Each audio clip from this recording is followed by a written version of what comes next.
In 1925, a man walked into Paris and sold the Eiffel Tower. Not a model, not a photo. The actual Eiffel Tower. He convinced real businessmen to pay him real money for it. Then he vanished with a suitcase full of cash. A few weeks later, he came back to Paris and sold it again to someone else. This is the true story of history's boldest con man. His name was Victor Lustig, a man with 100 fake identities. He spoke 5 languages fluently, each with a different accent. Lustig carried business cards listing over 40 different job titles. He wasn't a thief who broke in, he simply talked his way in. His weapon wasn't a gun, it was pure, effortless charm. By the 1920s, Lustig had already conned his way across Europe, but his greatest scheme was still waiting to be dreamed up. It began with something anyone in Paris could see. The Eiffel Tower had stood proudly since 1889. But by 1925, the iron structure was rusting and aging badly. Repairs were expensive, and public opinion had started to turn. Newspapers openly debated whether the tower should be torn down. Lustig read one such article while sipping coffee in a Paris cafe.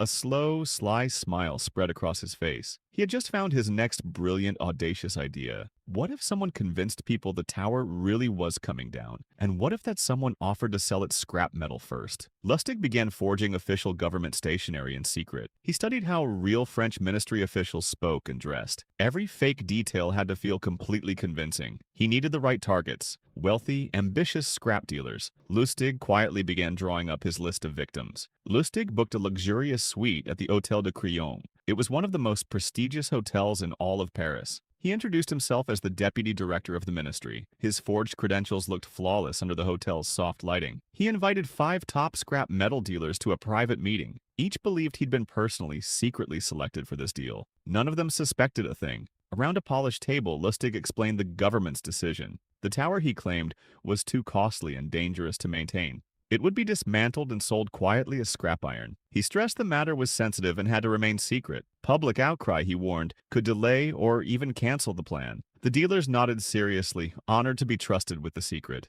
Lustig watched their eager faces, hiding his satisfaction. Lustig arranged private tours of the tower for each bidding dealer. He studied their reactions carefully, searching for the most gullible one. One dealer, André Poisson, seemed eager to prove his own importance. Lustig quietly targeted him as the perfect final buyer. He hinted that a modest bribe might help secure the winning bid. Poisson agreed instantly, thrilled at his apparent insider advantage. He handed over an enormous sum in cash for the deal. Lustig calmly pocketed the payment with a polite, warm smile. He boarded a train out of Paris that very same night. Poisson, meanwhile, waited eagerly for demolition to begin. Days passed with no government workers, no cranes, no news. Slowly, the horrifying truth began to dawn on him, but Poisson was too humiliated to report the scam to police. Lustig had vanished completely, richer and utterly untouched. Weeks later, Lustig made a shockingly bold decision. He returned quietly to Paris to run the exact same scheme. New forged papers, new hotel suite, new group of dealers. Once again, he posed as a distinguished government official. Once again, he offered the tower's scrap to eager buyers. This time, though, one suspicious dealer alerted the police.